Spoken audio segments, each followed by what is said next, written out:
আপনারা আলেম ওলামাকে সম্মান দেন, এই সম্মানটা চাইছে যা হবে মাইনে হবে।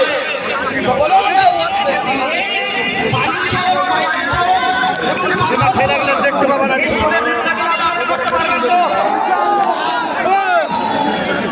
আমাদের মুরারের মাটিতে,